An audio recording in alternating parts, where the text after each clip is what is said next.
Looking to replace your OEM diesel particulate filter or diesel oxidation catalyst? Look no further than DPF X-Fit, a complete line of aftermarket diesel particulate filters and diesel oxidation catalysts designed as an exact fit OEM replacement with all makes coverage for light, medium, and heavy-duty trucks. With thousands of units in stock, we ship the same or next day, and be sure to check out our comprehensive reverse OEM lookup tool. Always new, never remanufactured. For more information, be sure to visit dpfxfit.com. That's dpfxfit.com.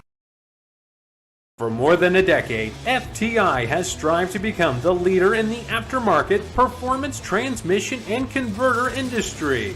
We've joined forces with McLeod Driveline Components under the leadership of Top Fuel Funny Car pilot Paul Lee, and now have a larger distribution network, more resources, and more power.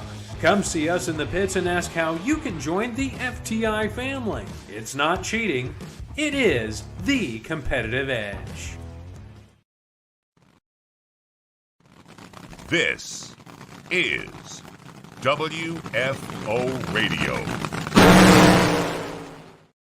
Hey, everybody. We are back following the Toyota U.S. Nationals. That's right. We got the winners, baby. The winners are going to be on WFO Radio right now. We've got Austin Prock. He is in the ready room, about to come on the show, talk about one of the most dominant funny car victories that I've seen, maybe in history.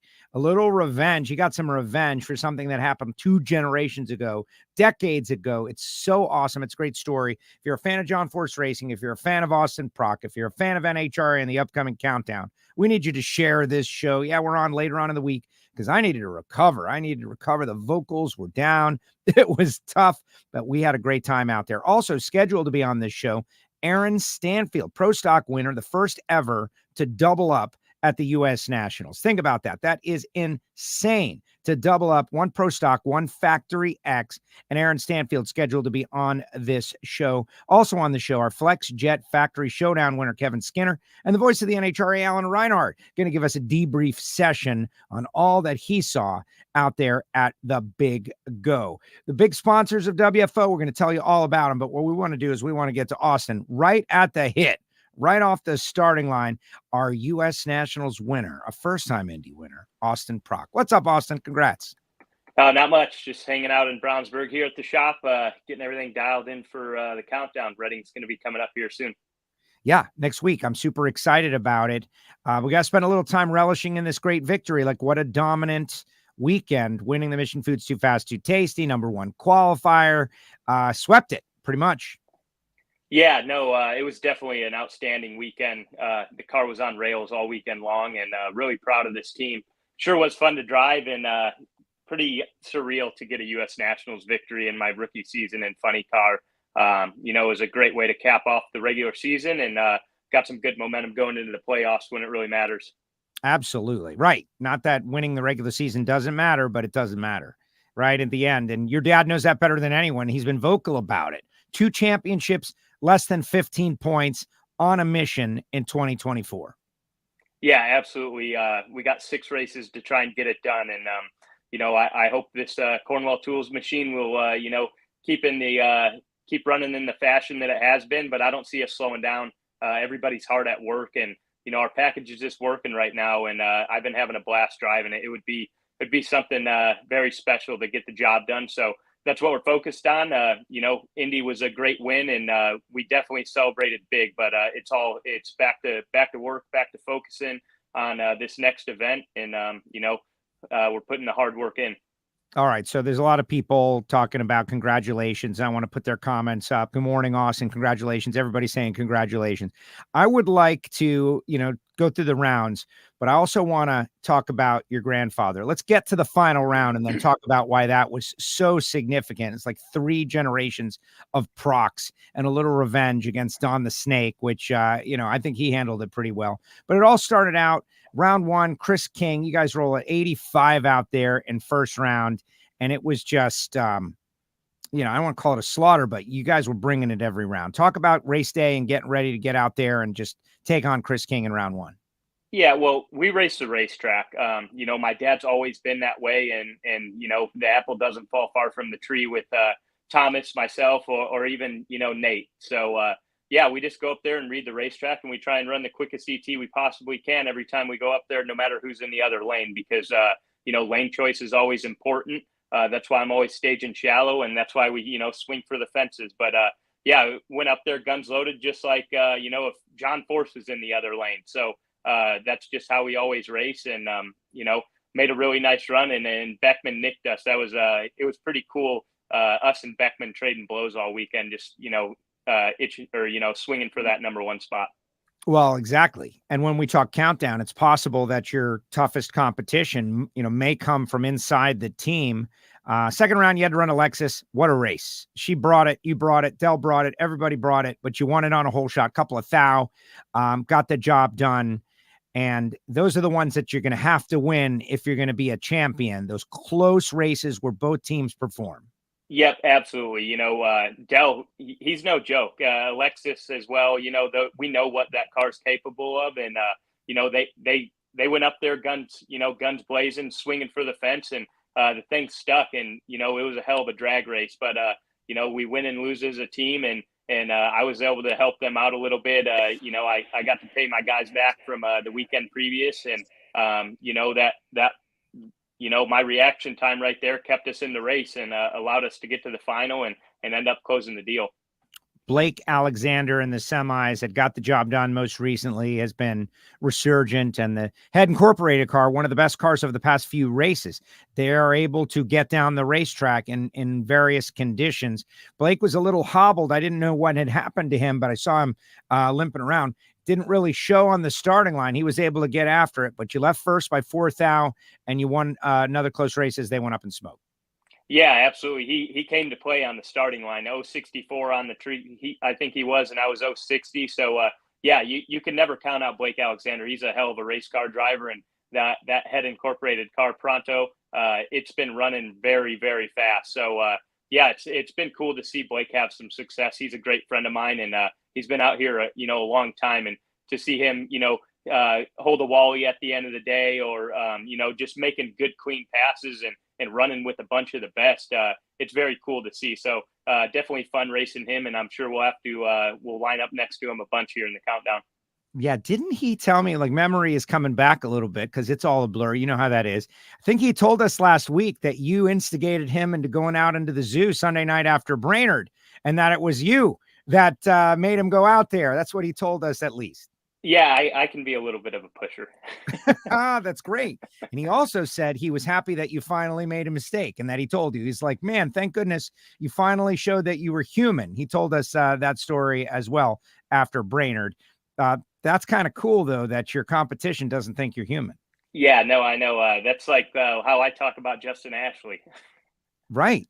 Well, on that, let's go backwards before we talk about the final. Man, Austin, I love your interviews because the corporate side of it is so important, but you really are focusing on the driver side of it. We can read your uniform. We can read the car. We love the fact, of course, Cornwell Tools is helping and all. But when you owned your mistake in Brainerd, I felt like it was one of the best interviews I'd seen, because you just took it all onto yourself. Your mistakes happen. Baseball players, you get a hit 3 out of 10 times and you're going to the Hall of Fame. So mistakes happen, but it aggravated you and you owned it and you rallied back and you won the U.S. Nationals. Why, so public with that, not trying to cover your tail at all? Yeah, no, I mean, it's the truth. I was the one that made the mistake, and I'll be the first one to own up to it.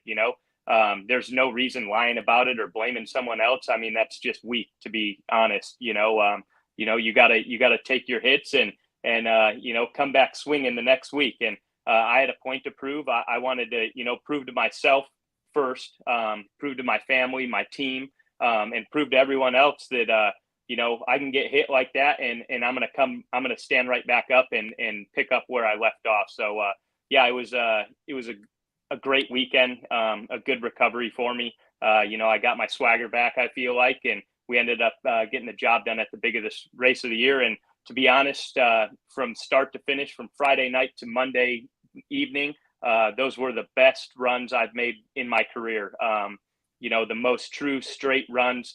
Leaving the starting line, I was between 047 and 067, stayed shallow every time.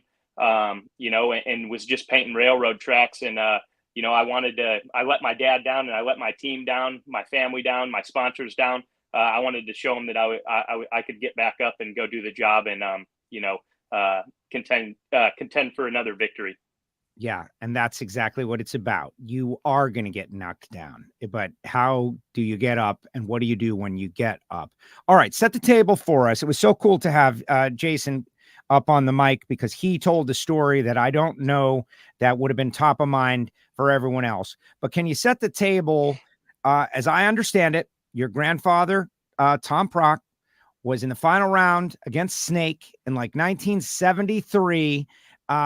Here we are, 2024. The grandson comes back to get vengeance, right? It's very Game of Thrones, old world, generations of drag racing, the great houses.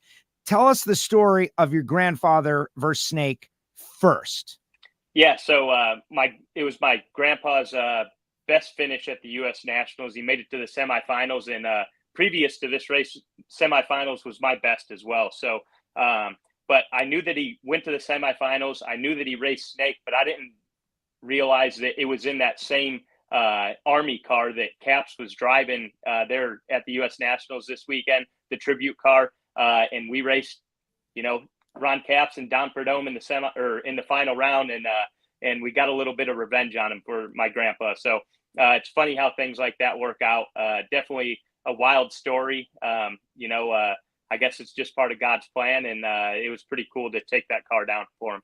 Absolutely. All right, so let's watch Joe's eye view. Right, we got the NHRA on Fox view, but I think you might enjoy my view, because everybody on the starting line, it's in two halves. I'm going to keep the volume down a little bit. Feel free to comment over the top of it. You're in the car, but you haven't seen this.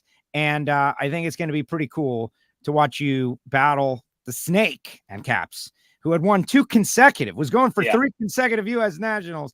This is insane. We'll be able to hear you if you want to comment over the top of this. Here we go. Okay. U.S. Army tribute car. And Austin Prock's father, Jim, and brother Thomas, are the paint off the same cue. Look at him, Austin. He's checking things out.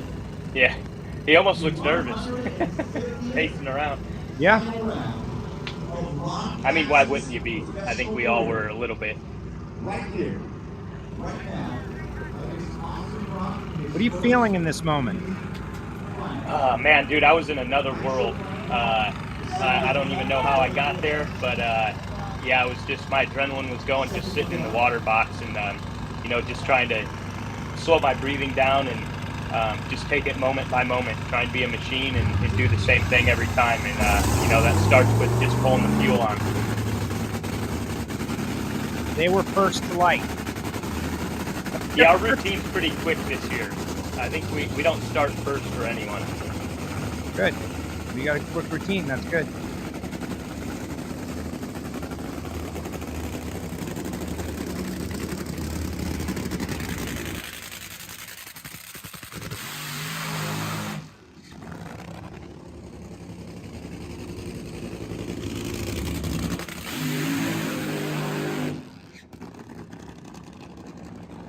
So you guys do the burnouts, and then part 2. Here we go. I want you to look at everybody on the starting line, Austin. How there's a mob on the starting line, and just both teams, like everybody associated. The bodies go up. Here we go. Walk us through what you see.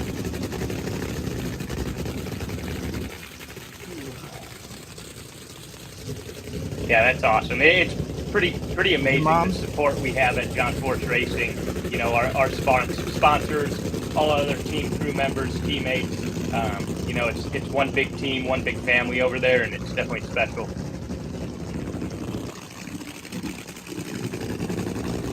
To me, this is the best thing about my job, to be able to experience this and in between the teams, Yeah. Here we go.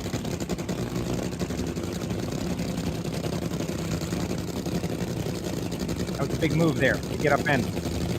Yeah, I like to take a big chunk on free stage because I bump in.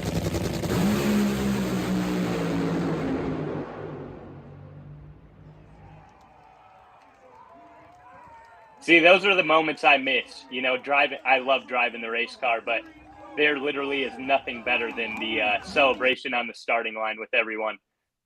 You don't get that in the car. You're you're all alone. You're by yourself, and all you hear is everybody's radios getting queued up for an instant, and a scream and a slap. And you're just wishing you were up there. But we're not allowed to do any celebrating on the track anymore. You can't get up out of the roof hatch or take any of your safety equipment off. So you're just kind of chilling down there, and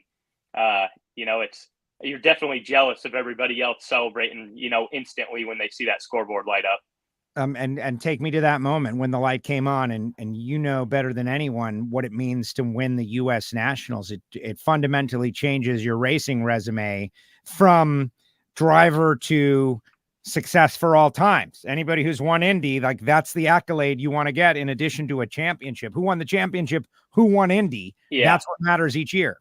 Yeah, for sure. I mean, I remember seeing that thing come on and, hearing my brother get over the radio and say we did it. And it was definitely, that run was almost slow motion. Like, I stood on the gas. I knew I got a hold of the Christmas tree. I got probably after the 330, and I don't think I've ever pushed that throttle pedal so hard into the stop. Like, I remember, like, physically just like jamming my leg into it, like, go baby, go. And it was just a clean, straight, true, perfect run. And get the laundry out early for the cameras, and that wind light came on, and it was pretty sweet. So it's a memory I'll have for a lifetime. And to get out at the top end and speak to Amanda and hear the words "You're a U.S. Nationals champ" is pretty spectacular. And listening to my dad's interview, you could hear the emotion in everyone's voice. And those are what these moments are about, is doing it with,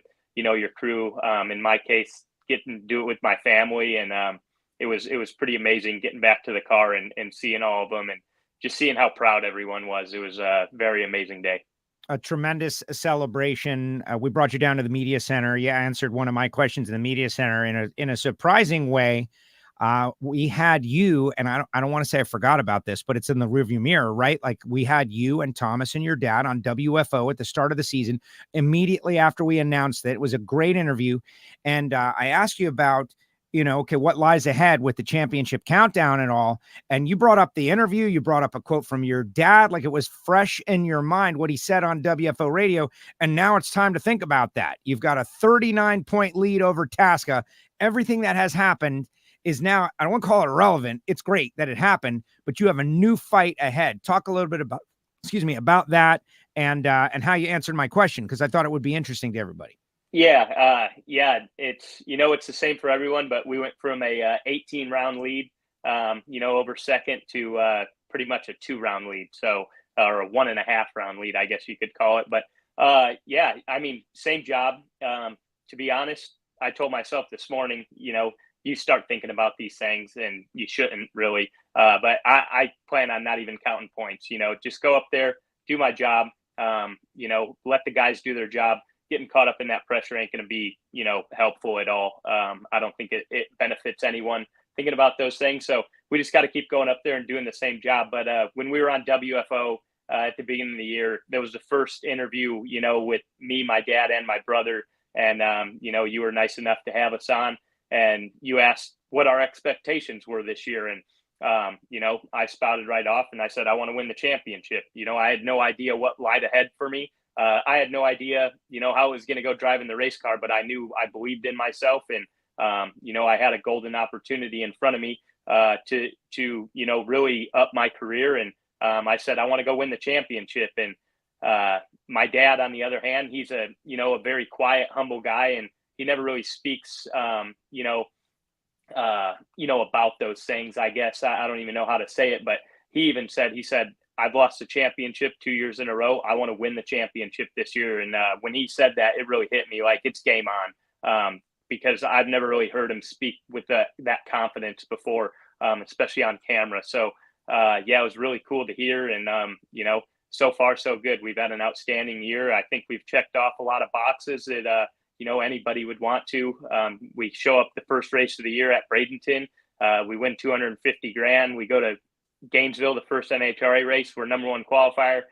we go to the final, and it's just been hot since. And then we go and win the U.S. Nationals. So we definitely got a good head of steam, and I really believe in this team. I believe in everything we got going on here. I'm just so grateful for the opportunity from all of our partners, Cornwall Tools, John Force Racing, Robert Height, John himself. And I would love to go get the job done for every one of those people. Were you able to speak with John or relay? Did that happen? I can imagine it might not, because he's still recovering, but if it did, I'm sure he was happy. Yeah, no, he did give me a call the next day. He called me right after we ran. I think he might have saw the scoreboard light up and he was ringing me, but I didn't have my phone on me, and it took me so long to get back to the pit. I had to call him the next day. So, or I called him back, and then he called me the next day. So, yeah, it was great to hear from him. He was really proud of our family. And he's been really proud of all our success all year long. He was a little nervous throwing me in there at the beginning of the year, just because he knows how tough these race cars are to drive. And, you take a kid with, pretty minimal experience and throw him in a race car like this. He didn't really know what to expect. And after about 3 or 4 weeks, he was like, damn, I'm glad Robert Height talked me into this. Yeah. Amazing. No, amazing regular season, the Mission Foods races, the U.S. Nationals. But now this is where it really goes down. The NHRA countdown beginning at the House of Chaos, Maple Grove in Reading, Pennsylvania. The way you guys have been running, it's tough. Anything can happen. But if you can continue this level of performance, it's going to be tough to beat you. Most importantly, it's going to be fun to watch. Austin, congratulations on your win. Thanks for making time for us here on WFO Radio. And I really appreciate all the way back to the start of the season. You said I was nice enough, but you guys were nice enough to make time and get together and kind of share yourselves as a family with our show. I think it's so cool that you guys get to do this with your dad and your brother. It's so unique. And I wish you guys well. Good luck, and I'll see you in Maple Grove, Pennsylvania. Thanks for coming on the show. Sounds good. Thank you for having me, and I can't wait to get there. I'm chomping at the bit. I'm sure you are. You want to keep on racing. There he goes. U.S. Nationals winner, Austin Prock. Thank you, Austin. Appreciate you. Amazing race. Dominance. Jimmy Prock just was locked in. Austin was locked in. Thomas was locked in. They were all, Nate Hildahl, they were all locked in on this weekend, and they got the job done in dominant fashion, like Top Taco stuff, right? Swept it. All right, Allen Reinhardt is next. I see him down there in the ready room. Before we get to Allen, though, I want to let you know about some people who make it possible for me to go WFO Radio, as you know. For instance, our great friends at Total Seal. The number one source of friction in your engine is not what you think. Piston rings rubbing against the cylinder walls generate more friction than any other part of the engine. More friction and temperature means more wear and less horsepower. Fortunately, the team at Total Seal knows how to reduce friction and wear through innovative piston ring design. If it takes a piston, Total Seal can build a better ring.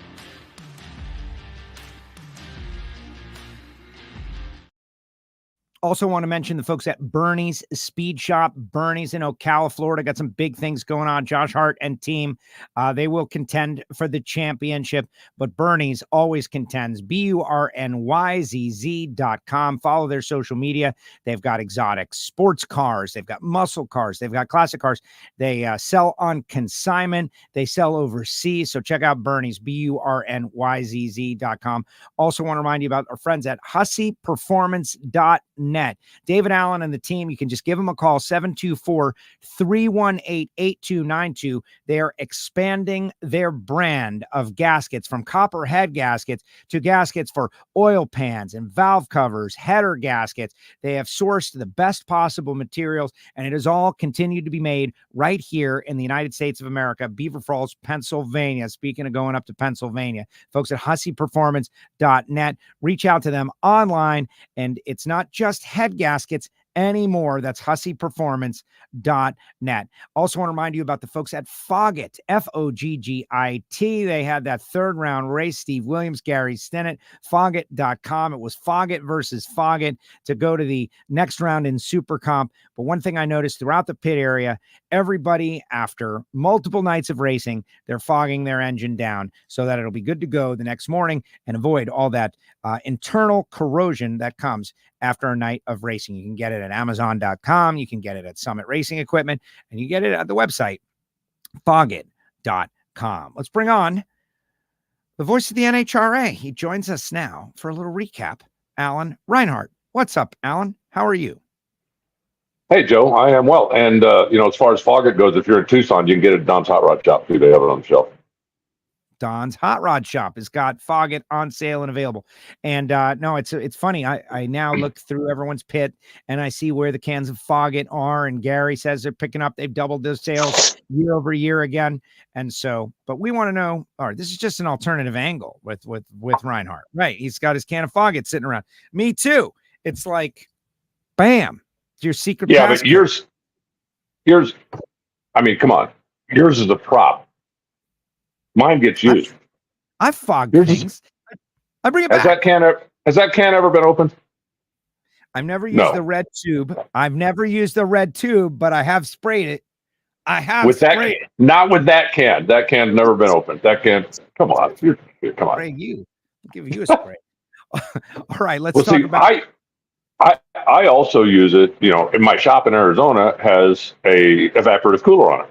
And evaporative cooler obviously operates on high humidity, right? I mean, it blows water into the air. And so in order to keep things when they're here and they're apart, you blast a little Foggett on it. It keeps it rust-free. Well, the machine shop guys are using it a lot too. Like if you're going to make a cut or something, making chips, you want it that first pass in the machine, you want it to be perfectly lubricated. You just hit it with a spray of the Foggett and it works. Now, Gary, the firearm people are into it as well. Gary's got himself a hit with Foggett. We just got to help him get the word out. And I guess that's what we've been doing. I think every WFO listener could order a can of Foggett and still be able to pay their mortgage or their rent, get the kids to college and support the show and support Gary. But that, that's up to them. Foggett.com. All right. Summarize the U.S. Nationals, what we just saw. It's long, it's a marathon, it's a challenge. There's so many cars, so many categories, but always great. What's your take? Wow. I think if I had to do one word, I don't know.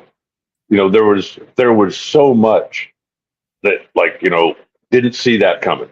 I have no idea what the odds were on Paul Lee to win the call out, but wow, what would the odds have been for Doug Coletta to not qualify, for Sean Langdon to qualify 16th, for the number 13 qualifier to win Top Fuel? I mean, I'm sorry, but Austin Prock won Funny Car was almost like, yeah, okay, that we almost expect that these days, right? I mean, there are, the big four, the big three, right now, that's kind of like the big one and then everybody else. And, like I said, that's not a shock. Watching Pro Stock qualifying, and I said it on more than once. I mean, Greg and Erica absolutely positively on a collision course. They had the two best cars. They were first and second every qualifying session. They were fast. And we got to the final round and neither one of them was there. So, there you have it. Gage getting the Pro Stock motorcycle win. The one thing that he didn't get last year, like the one crown jewel thing that he didn't get. So he got that taken care of. Just on and on and on and on. It was, Madison Payne not qualifying. Really? I mean, seriously? It was that kind of event. There was just so much stuff going on day after day after day. The comp cash clash was amazing. And, Kayla Mozera's heartbroken after she lost the final and then comes back and wins Indy. And first thing she got out of the car, I said, "Let's make up for that." She said, "Oh yeah, no problem. We're good now." Everything about it was just, it was a great U.S. National. A little bit of weather the one morning, so that ended up with a couple of late nights, but, got it finished on time. The sportsman guys got to do the Parade of Champions in front of the crowd. Unfortunately, there was, I guess, a TV glitch, and I really don't understand exactly what the thing was, but they had to come back and kind of re-rack some of the sportsman stuff for the NHRA.TV feed. But for the people that were in the house, if that was anybody's first time to come to an NHRA event, and at the end of the day you went, yeah, I don't know, hope the next one's better. Thanks for giving us a shot, but the next one's not going to be better. That was pretty amazing, right? Yeah. So I know a little bit about what happened with it. From what I understand, it was an internet service provider issue. And anybody who has tried to access the internet knows apparently those internet service providers are pretty critical to you accessing the internet. And so I've heard, yeah. That's right. It's like, oh, I'm getting a text like, hey, we're down. Like, oh, okay. Found out later, internet service provider issue. But here's the deal. What I thought was very cool of the folks in the truck or whoever made the decision to, after it was all over, I was on the stage. Jason was going up to interview the drivers. They asked me to go up there and tell everybody on NHRA TV, hey, we know you missed it. We're going to play them all back. And that's where it started. I didn't know that they had missed the interviews. And so they brought the drivers back. Like, that's so great to document all of those interviews, and everybody who hung around on NHRA.TV, they got to see the final rounds, even though we did have a glitch in our internet service provider. But like, good effort. All but one, Alan, all but one. Which one? Kevin Skinner, who is on WFO today. Okay. He was probably on his way to Holbrooks to get the motor out of the car. So he had the engine in a bucket, and it was the last thing I think on their mind to go celebrate their win in the U.S. Nationals. They got on a bye run after they scattered it, like literal parts on the track. It makes perfect sense that, like, I wish it had worked differently and they ended up on the Parade of Champions.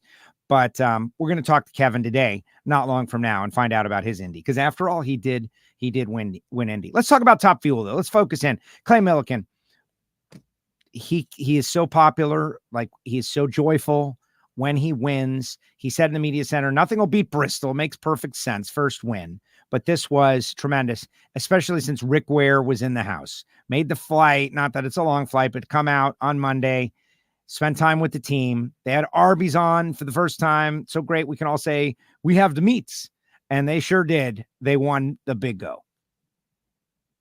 Yeah, from the number 13 qualifying spot. And, the last person to win Top Fuel from the number 13 qualifying spot was Terry McMillan when he won Indy 2018. So, it's a pretty rare occurrence for that to happen. But, the way the field was, when your reigning world champion doesn't qualify, then I think that pretty much tells you that there ain't no ducks on that pond. When the guy who's number 2 in points coming in is the number 16 qualifier, the part-timers that came out and just ripped, TJ Zizzo probably, well, I can't say probably. TJ Zizzo had a legitimate shot at being the number 1 qualifier if the blower belt hadn't broken. On Friday night, he was on one, and the belt broke before he got to the finish line, but he still ends up solidly in the top half of the field. Trip Tatum solidly in the top half of the field. So, that's 2 spots right there. And with 20 cars on the property, somebody is going to get blasted. I said last week that it wouldn't surprise me a bit if a big name, household name, regular player ended up being a spectator, but I would have never in 1,000 years thought it was going to be Doug Coletta. But it just goes to show you, even with 5 qualifying runs, you make a mistake early, you get behind the 8 ball Friday night, Saturday night, and then it gets hot. And the bump spot is 81, ended up being 78 or 79. But, when Doug Coletta made his run in Q5 and got in on the bump, I don't think there was a person in the place, and I'm including Alan Johnson, that thought that was going to stand, because he knew Sean Langdon was still behind him, and he knew they just bumped out Jasmine Salinas, and you expect one or both of those cars to be able to run better than 79, and well, one of them did. So Doug ended up watching from the sidelines, and then they had stayed and tested on Tuesday. I as they should, getting ready to go to the countdown. C5 Pete says I lost. They said we're going to get these more and more, Alan. I bet $10 on Doug winning Top Fuel. Too bad I placed that bet prior to the end of qualifying. LOL. Yes, Pete, welcome to gambling. That is, I think, the first ever NHRA, bad beat story. Well, I will tell you, if you bet $10 on Doug to win the event after qualifying was over, then you're an idiot. But if you did it before qualifying, then I can see that. Good note. Yeah, there was a class. I'm trying to remember who it was. Somebody when one of the casinos in Las Vegas used to do the odds, and I don't remember the exact thing, but basically there was a prop bet about who's going to win more rounds, Joe or Alan, and Alan didn't qualify, and the guy beat feet down to the casino to put $100 on Joe, and yeah. The guys went, yeah, sorry, no, you got to do that a little sooner in the weekend. Exactly. Well, the play NHRA adoption is, it's going up. It's people are understanding and learning. And although Steve Torrence, good race. Tony Stewart, another good race. Yes. Brittany Force makes the countdown. She had to fight her way in, and she did. She fought her way in, got a little help when Josh Hart lost in round number 2. Drama everywhere. Drama brought by having so many good quality cars. Those big, traveling teams not making it.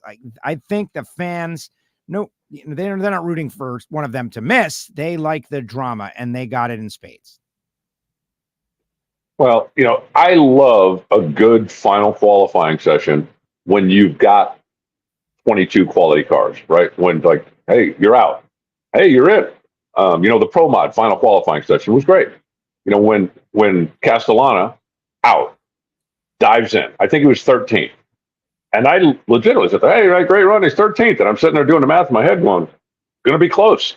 And he ended up, 15th or 16th or something when it was all over with. But that, to me, is a really fun session when, it's put up or pack up time and you got to perform. And, the cars that do, especially if you end up down close to the bottom, okay, well, now I did what I had to do. So let's go sit over here and chew on our fingernails for a while until we figure out if we're going to be servicing the car tonight or just packing it up and taking the awning. Yeah.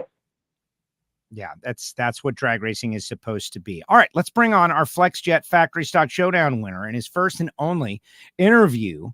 And it was an expensive win. So let's celebrate it. Joining us now, he drives a car called the Black Hammer, Mr. Kevin Skinner. Kevin, welcome. Congratulations, Indy winner. You did it. Thank you. Yeah, it feels good to finally get a win under the belt. Right? You've been fighting this fight for a long time. You've had a fast car for a long time, but this is not just a win. This is the win, the career-defining win, the one that everybody wants. Tell us, about the race weekend and lead us into that final round. Oh, yeah. Joe, I'm not hearing him. You're not hearing him? Huh. I'm not hearing him. Do you hear Allen, Kevin? Yeah. Oh, wait, I got you now. All right. There you go. Okay, I don't know what that was. I got you now. Okay. Go ahead, Kevin. All right. I had a celebrity drop in here, so. Oh, well, of course. Oh, Jerron Settles. Oh, my gosh. Jerron Settles. He's painting something. Look at Jerron. All right. Jerron. He's going to paint my Barracuda this afternoon. Jerron is like one of those U.S. Nationals runners-up, Kevin, something that you are not. You don't have to worry about that. No. Sorry, Jerron. Don't tell him, Reinhart. All right, go ahead, Kevin. They're making fun of you. I like It's just Indy. It's a long week for sure. And definitely this race for us is a 5-round race. So it definitely put a little more pressure on it. So then we were able to get through first round with Pete Gasco, then second round with Kim Shirley. And then third round, we were meeting up with Jason Deach, who's the number 1 qualifier. And it was late at night. So then definitely had the car tuned up a little more than we should have, come to find out later. So, but we were able to get through that round when his car veered to the right. So then that set us up for fourth round with Scott Libisher. Raced him quite a bit before. Got through that round as well in a pretty tight race, 92 to 97. And then the final round was just kind of chaos there after that because Raymond Nash couldn't get his car started and pulling up there. Obviously, the starter signals that we have a single, and it's kind of one of those like surreal moments that, well, you're the winner already, but then you pull up, see everybody in the fans, and want to definitely make a good run, a good show for everybody. And pulled it into second gear, and then the connecting rod let go is what we're finding out. But it's definitely kind of surreal. It was weird to get the win that way, but I mean, we've lost them in weird ways too, 5 times before. So, I mean, I guess take them how you can get them. Yeah. Well, and what are you going to do? Like, and go back and, oh, we lost him. He just vanished down. He just vanished. So what are you going to have Jerron set on your, there you go. Okay. Now he's back. He is back. Yeah. the alternative, right? Like the idea that maybe something's wrong with the car. Did you have any indication? Just cruise it down. I admire what you did for the fans, Right. up until it starts to go away. Tell me about that feeling, because you left parts on the track, so it was a big boomer. Yeah. Not really, because then the thing was Sunday, it cooled off super quick. Like we had the car set up to run in the heat for sure, and then it probably dropped 2,000 feet of density altitude within a few hours. So then we're set up to run that. So then third round ran Deech, and actually for just recently, we finally took the rear view mirrors off the car. So I can't look, I can't see them, and we don't have radios. So it's like, I'm just going to keep going if I can. So then we bounced it off the rev limiter quite a bit that run, which was in hindsight probably what did it in. Then second round or Monday morning, my dad and I got up, we changed the rear gear to like keep the car safe and make that run against Scott. Well, the car slowed down, but we just changed the gear. So it's kind of like, well, it's the gear. We don't know what it is, but it's not making any noise. Oil pressure's good. You know, we look at race pack every run. So then we go up, do the burnout, left, pulled it into second gear, and it just let go. So, I mean, there's a little bit of indication, but not much to say like, yeah, the engine's hurt. You know, it's just kind of like we changed stuff. So then that's kind of a weird run. Like I don't know. It wasn't that much of an indication to say like, yeah, the engine's hurt. We need to just go up there and stage, which in hindsight, we probably could have, but at the same time, it's Indy. You want to go out making a good run, showing everybody, you know, so. Yeah. It's just kind of one of those weird things. I don't know. One of those weird and expensive things, unfortunately. Yeah. Alan, question for Kevin and the Black Hammer. Yeah, I'm curious, how many runs were on the engine and how many do you typically get before you pull it out? Were you, like, after this event, was the engine set to come out and get checked anyway, or were you set to go to the next event? Yeah. No, it was probably going to come out after that event because that's the same engine we started Gainesville with, but we also missed a few races due to work and family commitments and stuff. So it was set to come out. That's usually about how much we run them, about half a season, and then they go to Chris. So it was ready to come out anyway. It's just it let go a little bit before we're ready to. That's a bit of one of the first things I thought when I came down and saw you when they were pulling it off the end of the racetrack was, if that had been first qualifying session at the next race, that would have been a real downer. I mean, you know, if it has to happen, a bye run in the final is, you know, probably the best way to do it. Oh yeah, I know, but it's kind of terrible to blow that all over the track before the finals. But also, agree 100%. Yeah, the week before we went testing with my car and then Dad's Hemi car at Dragway 42.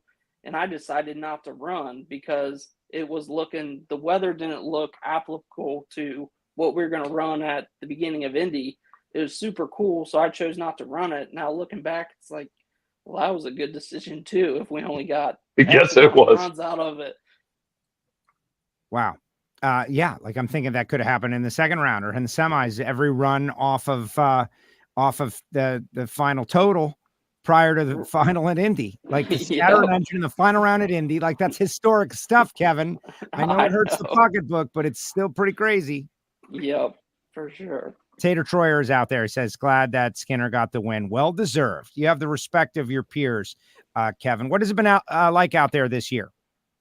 It's pretty fair, I guess. Pretty normal, going about normal business. Rule changes here and there. It hasn't been like past years where every race it seems like you're turning around changing stuff. So that's kept us in the hunt for sure, because we got the resources to do it and stuff, but not like other teams. They can go out and test all the time and that. So that's worked in our favor a little bit. Excellent. Excellent. Who you Kevin, want to for thank? fans that don't follow, I'm sorry, Go for ahead. fans that don't follow the class, what do you do when you're not racing? What is, who is Kevin Skinner away from the racetrack? Away from the racetrack, I work at our family business, Skinner Diesel Service. It's a large truck garage here in Central Ohio. We pretty much do everything but tires on an 18-wheeler. We got regular service, trailer shop, body shop, electric shop, radiators, driveline rebuild. We sell parts, so keep the trucks rolling across America. Very important. Very important. All right, who do you want to thank for this win? We like to give everybody the opportunity to thank the folks that help them. You just won the Toyota U.S. Nationals, and Jerron, who is at Allen's shop, says it's called going out in a blaze of glory. Nothing to hang your head about. Who do you want to thank for the win? I want to thank John and Ben Holt. They did an awesome job building the car for us because we actually built that car from a body in white. Chris Holbrook and all of his guys at Holbrook Racing Engines, they do an awesome job with supplying us with power. And then my wife and my son for supporting this. And then most of all, of course, my dad for he puts a ton of work in on this car, more than I could ever put in with having a family and everything else. And he lets me drive it. So definitely got to thank Dad on that one. Excellent.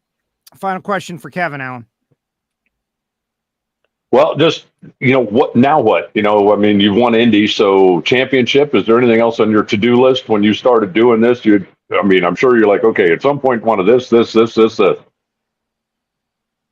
Yeah, for sure. A championship would be nice, but really, man, it was just kind of like win a race, and then to go out and win Indy as your first win, it's definitely a big thing. And there's been times before where I felt like I've drove better, and there's been times where I felt like we definitely had the car to beat and couldn't get it done. And it's just kind of a weird, surreal win for me. So I really don't know. I don't know. I'm kind of on cloud nine still.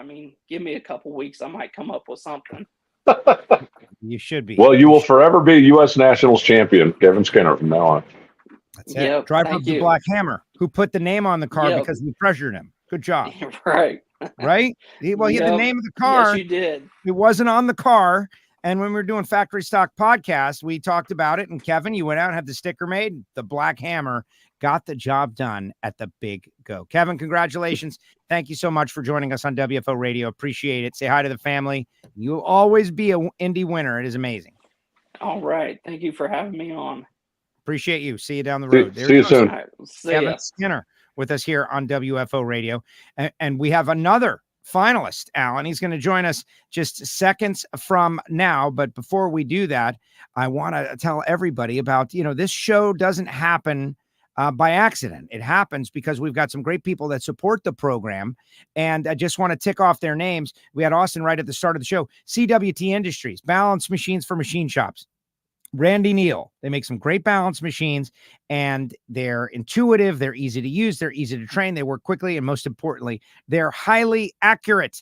They are highly accurate when it comes to balance machines. And plus, our great friends at Frank Hawley's Drag Racing School. The Dragster Adventure. You can drive a dragster. It makes a great gift for the holidays. Send your friends on the Dragster Adventure for the holidays, for a gift, and maybe your best sales team, your buddies. You go and they put on a race for you. It travels around the country. FrankHawley.com. All right, joining us now, he is the Pro Stock winner and Holly EFI Factory X winner. He just was running errands, making time for us. Double Aaron Stanfield joins us now. What's up, Aaron? How are you? Good. How are you guys? Good. You all right? All good here. I'm all good. Can y'all hear me? I hear you. Perfect. I hear you just fine. You sound good. First ever to double. Crazy. How'd you do it? Man, I still can't believe it, but like we've talked before, Joe, you know how many people it takes, how many great people it takes on both sides of things to be able to have the car that you can, win in both of them on the same day. And, I was pretty, Indy's kicked my butt in that Pro Stock car the past couple years. So of course I was pretty hungry there. And, and being that it was my first race in Factory X at Indy, and a couple things, I've been close to doubling up a couple times this year and haven't gotten it done, and I think that was pretty heavy on my mind. Alan, question for Aaron. Your wife sent me a text message on Sunday morning and said, "Has anybody ever doubled at Indy?" And I wrote back, "Not yet." And she really felt like it was absolutely positively your day. Did you have that same positive energy going into Sunday or Monday? Well, she gave me that kind of same text the morning, Monday morning, but no, I mean, it was a battle of a weekend for me. We fought a couple issues between some of our customer cars, and even my Factory X car. I heard an engine in the last qualifying session. My bullet, as I call it. But it didn't start great, but so. Oh, we lost him so rapidly. See that, Alan? That was a very quick exit by Mr. Stanfield. He probably got a text message. He'll be back momentarily. There, he is back. He's back and bigger and better than ever. What's up, Aaron? We got you back. Pick it up from where you were. All right. So, yes, we lost one of our bullets and just fought a couple issues between my cars and a couple of the cars. And, so I woke up Monday morning with a clear mind and said, we're going to turn this thing around. And that's what we did. Alan? I know that you obviously take a lot of pride in what you do in the pro stock car, the level of competition over there and the level of talent of the drivers over there. But the fact that Factory X car, you're hands-on. You build the engines, you do the tuning, you're so much more involved with the performance of the car. I got to believe there's a little extra pride there that you didn't just get that one done by driving it. You got that one done with every aspect of the performance of the machine. Oh, for sure. It definitely, I spend just about every day working on, our factory stock program and among our other sportsman engines. So yes, I take a lot of pride in the fact that it is something I have my own two hands on.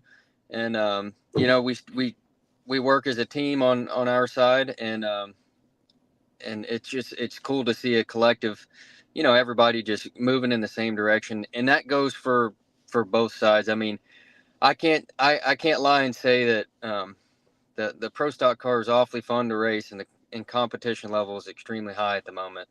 So yes, it feels good, and it feels like a huge accomplishment when you win. And I've got a lot of super passionate people around me on the pro stock car and the Factory X car, so it just pushes me to be better and do a better job behind the wheel. And I just don't want to let my team down, because I know how hard they've worked. I know what they've sacrificed, and it's important to me. Not an easy day at the races. Hartford, first round. You're 24. You needed all of that. Got around Corey Reed. Then, Greg Anderson. I hear he's good. And he was dominant throughout qualifying until that moment, setting up a final round with another 5-time champ, Jed Coughlin. You're 17 on the tree in the final round, Aaron. To be able to get up to those teen lights, that's what you've been shooting for all year long. You told us early in the year that's where you're going to need to live if you're going to win a championship, and you were able to get there for the final round of the U.S. Nationals. Just, walk us through that final and talk about that 17 reaction time. Do you feel like you can bring that when you need to? I think I've definitely done it a couple times this year, and we're definitely going to find out to see if I can continue it, because like I said, you're going to need it. If you can't do it, it's going to be extremely tough to win a championship. But I think at the end of the day, whenever I race Jet Coughlin, I know what to expect in the other lane. Like he's one of the best. I grew up watching him, and he's one of the ones I looked up to. So I know I've got to bring my A game. And another thing that was going through my head is I've missed out on that double a couple times this year. I'm like, don't screw this up. Simple as that, right? Don't screw it up. You did not screw it up. You got it done. Aaron, we had Austin Prock was on just a little bit ago, and he talked about how special it is racing with the family. What's it like with you being out there with your dad? I mean, I know you work with him side by side every day, going out to the races, being there, having him be part of the team and part of all your success. Yeah, I mean, as everyone knows, I'm not a super emotional person. But when my dad met me down there at the finish line at the end of the day, it's hard after the Factory X car, because in my mind the job wasn't done just yet. But You told me after that. yeah, after it was done and he was down there to give me a hug and congratulate me, I mean, I actually shed a tear, and that's saying something, just to show just how much it means to me.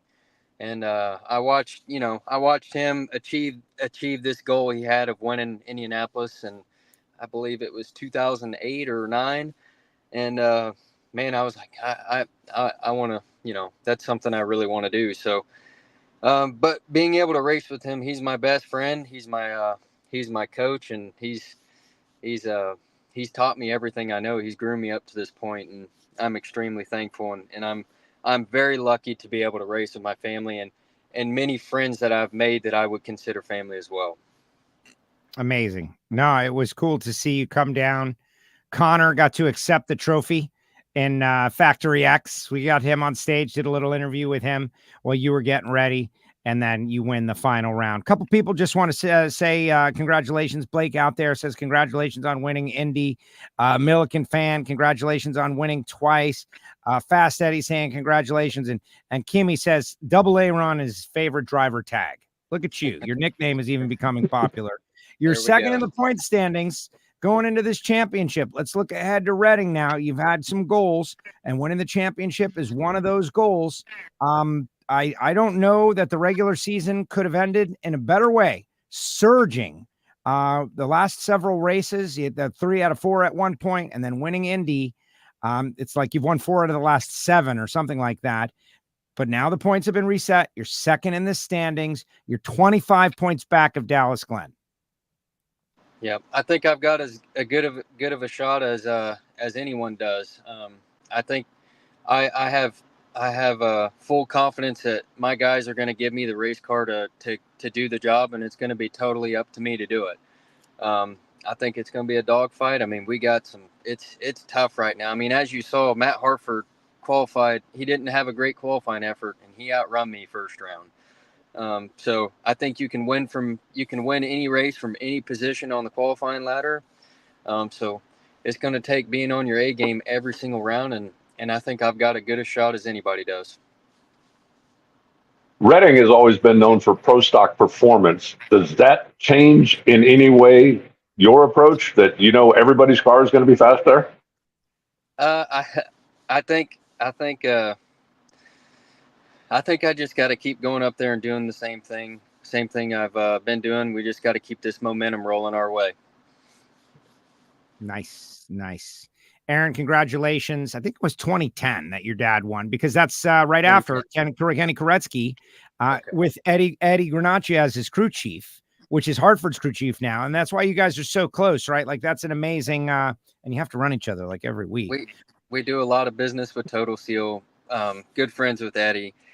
Those guys are great competitors, but man, Matt's fun to race. It's always going to be a good race, and he's whooped up on me a few times. I told you before the race, I can't say anything until I beat him, because I talked smack last time and he whipped my butt. So it was good though. It was high level entertainment. So speaking of smack talk, look who's out there. Joe Lee says that Oakley is hard on you too. Both of the ladies in your house are like expecting results? Yeah, absolutely. I think everybody around me is expecting results. But definitely, before I leave every race, Oakley tells me to kick butt and bring back a trophy. So the pressure's always on. That's great. Well, in this case, you did it, and you brought home 2. So good job. Good job. All right. Congratulations. Thank you for making the time. For those that don't know, Aaron jumped through a lot of hoops to make this possible. That's why he's in his car. That means the world to me, Aaron. Thank you so much for doing that. We'll see you in a week. Maple Grove, House of Chaos, getting ready to go again. It's going to be amazing. This time with a championship on the line. I wish you good luck, and thank you for coming on WFO. Thank you, guys. Appreciate it. See you next week. Double Aaron Stanfield, Indy winner. 2 times, first ever to double. Allen, put some icing on the cake on that one. Like, it had never happened for a reason. It is a brutally tough thing to do anywhere, let alone at the Indy Marathon. You know what's interesting is the person that came closest to pulling off the Indy double before Aaron is the only other person in NHRA history that has doubled in one professional class and one sportsman class. When Pat Austin went there all those years ago, won in the alcohol funny car, got on the scooter, came zipping back up, was in the final of the top fuel, was in the top fuel final, and the car stuck the tire on a burnout, banged the blower off of it. And Pat sat on the wall literally in tears when Kenny Bernstein smoked the tires on the single for the U.S. Nationals final. But that's the only other guy that's the guy who came closest to doubling at Indy, and the only other person that doubled in a professional class and a sportsman class. And just because I have to work this in, the last time that Pat Austin doubled, do you remember when that was? No. Do you want me to tell you, or you're going to smack yourself in the forehead? I'm going to smack myself in the forehead. I want to hear it. It's worth the smack. In order for me to be asking this question, why would I have to throw that out there? Because it was either Maple Grove, right, or we're going there. We were just there, or it's Indy or something. Phoenix 92. Oh my God, you're right. It's always the answer. Reinhart, when I first got on the job years ago, like the guy told me, the answer is always Phoenix 92. That's right. But in this case, it really is. It really is. That was the last person to double in a pro class and a sportsman class before Aaron did it. And of course, Aaron did it in Texas a couple of years ago, and this is the second time he's done it. Amazing. Yeah, the answer is always Phoenix 92. Phoenix 92. So talked a little bit about Gage. He got the milestone. The performance really came around. Aaron, Austin, Clay. Going to catch up with Clay next week. Already talked about it. Clay's about to drop a great YouTube video, though, guys. So you be ready for that. But Ken Cortuccio, Congruity HR Pro Mod, presented by Learn EV Plus. That guy was incredibly emotional about his win. They ran to conclusion on Sunday.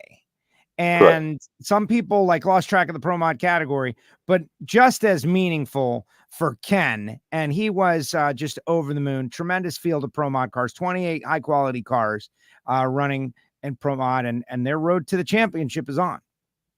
Yeah. And it really looked like, the Bahrain 1 team was the team to beat. They ran very well in qualifying. I think they had 3 of the top 5 or something like that. Khaled Al-Balushi won the big bonus for being the most consistent qualifier, averaging a 79. And they all had great cars. But when it came down to crunch time, it ended up with Cortuccio and Mike Stavrinos in the final. And, Mike's car, I don't know how many people know this. I mentioned it one time in qualifying, but the car Mike was driving is a 2018 All-Inabi Championship car. And 10 days ago, it was a bare frame. I mean, it didn't have a wire on it, didn't have a body on it, didn't have a suspension component on it. They completely field stripped the thing down to the bare frame, put it back together, built it to come out and debut at Indy, and they darn near debuted it in the winner's circle. Yeah, amazing. Fort Lauderdale, Florida's own Mike Stavrinos. Great stuff. Hunter Green, I tweeted earlier today, if he was a stock, I'd be buying it. I love his attitude. He and his dad racing together, got all the makings for a future Top Fuel star. Every time I bring it up, he always gives this sly smile. Yes, that's what I want to happen, but first I must accomplish at this level, which he knows, right? So great. But now back-to-back national events, Randy Meyer Racing, trucking, and breaks the streak of 5 consecutive lady winners at the Big Go. Yeah, and, he's sitting pretty good in the points as well. Nobody has really been dominant as far as the alcohol dragster category this year. Usually by now somebody's got 4 wins or 5 wins, chalked up, and everybody's chasing somebody. But it really had been a pretty wide open affair. Hunter is the point leader, and, he's looking pretty good to try to close it out and put the number 1 on the side. I think you have to mention, what Angel and her team did, making it to the final round and then getting shut off on the starting line with an oil leak. Heartbreaking. Fortunately, Hunter made a good run, right? If he goes out there and smokes the tires or rattles, then that just makes you feel even worse. But, Angel came pretty close to picking up her first alcohol dragster win and doing it in the biggest show there is. Yeah, hats off to them. Halleck brothers, Hank Siffers, and Angel. She's obviously learning and going through the process and getting better and better, as we all knew she would. But it's happening, and you're right. That to have a oil hose burst on the starting line, just terrible stuff. Sean Bellemere, 3 consecutive, 4 total. Bartone was down there, and I hope he doesn't get mad at me saying this, but he was kind of He said it to me, but then he said it again to himself. That just doesn't happen. 3 consecutive indies. He goes, today's not even a real day. He says that I'm going to have to see how I feel tomorrow to see if I could truly understand what's happening. Like Tony Bartone rationalizing the reality. Amazing. Well, it's a pretty amazing team that he's put together. They have the budget that they need. They have Steve Boggs, which is a great secret weapon. And they have Sean, who is, getting off the starting line first. I don't know what his percentage is, but I bet it's 80% or close to that. And, that's a killer combination. For Stan Sipos to make the final round, I thought was kind of cool. In his, comeback tour, the fact that he had a, trans brake torque converter issue in the final, was unable to keep the thing stayed. I just thought it was interesting when they were in the final. I looked up a couple of quick stats. Those two have no common opponents before Stan came back this year. When he was racing previously, Stan Sipos' last final round before Indy, Sean Bellemere hadn't started racing junior dragsters yet. How's that for a stat? Crazy. Crazy. But only in drag racing. That doesn't happen anywhere else. And some people are like, these guys aren't physical specimens like the NBA and physical specimens like the Formula One racers. No, but we have cool stats like that. Like a guy can come in and fall in love with drag racing and then take some time off to go become a successful business person or, whatever, and then come back and still have a high level career, even though he is a little older. That's, I think it's a good thing and unique to drag racing. Well, I do too. And, you certainly, being in shape is going to help you perform better no matter what you're doing. And, Stan, even though he is, a few years older, is still in pretty good shape. But one thing about drag racing is, you certainly don't need the stamina that you would need to be a marathon runner or to do something else like that. Because, as John Forster said 100 times, I let the car do the running for me. But, being in shape and being in good physical condition is going to help you perform better no matter what. And Stan certainly is in good physical condition, even if he did take a couple of decades off.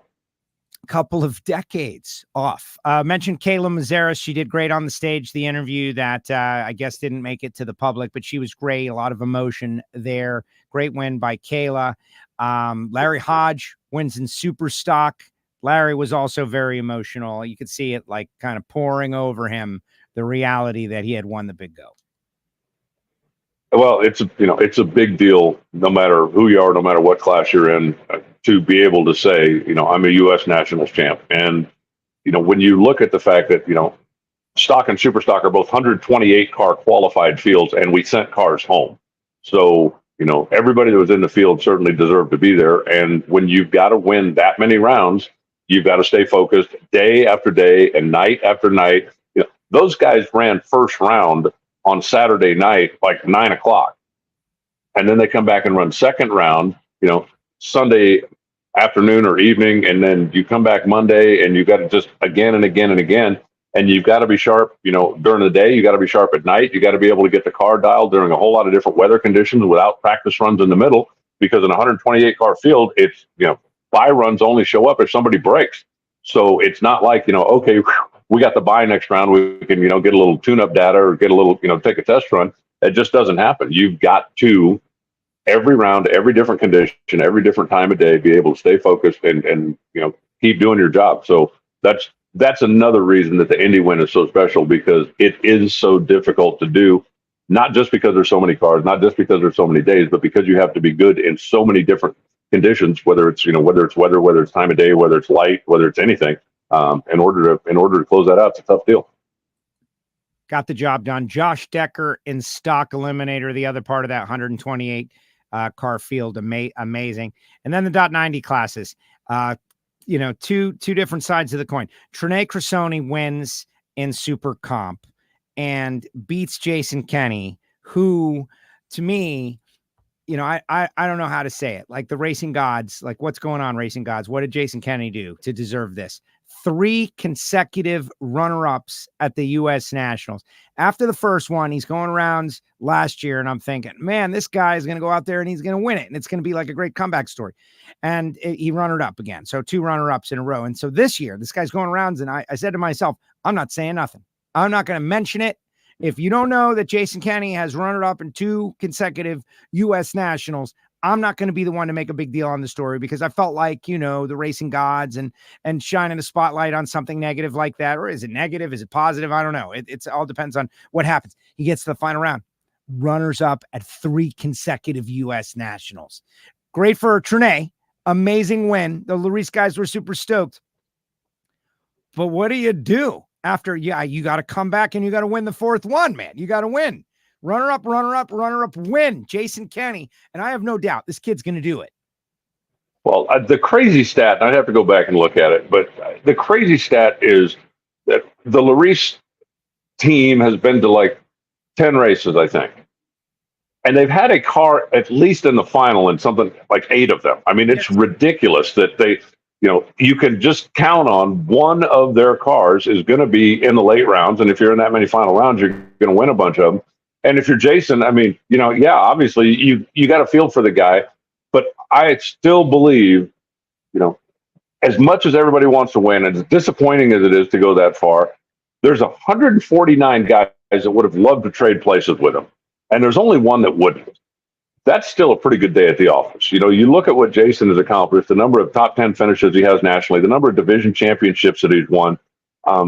This one he hasn't conquered yet, but that is in no way a reflection on, his ability to drive that race car and get the job done. I just, keep beating on it. Sooner or later, that last win light has got to come on, you would think.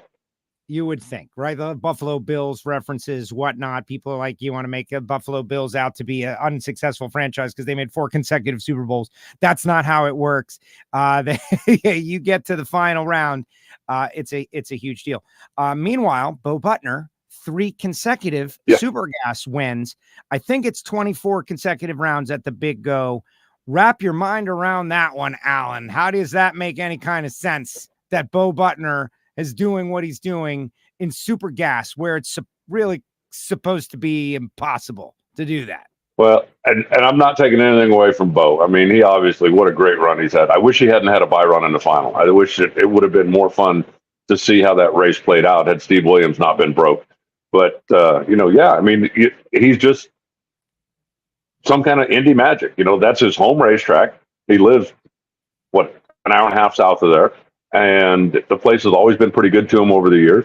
And I think you get to the point now where, I think he's getting some intimidation wins because I honestly believe that, people pull up and look at him and go, wow, really? I mean, I got to race that guy who, hasn't been beat since, I don't know, the Eisenhower administration or something.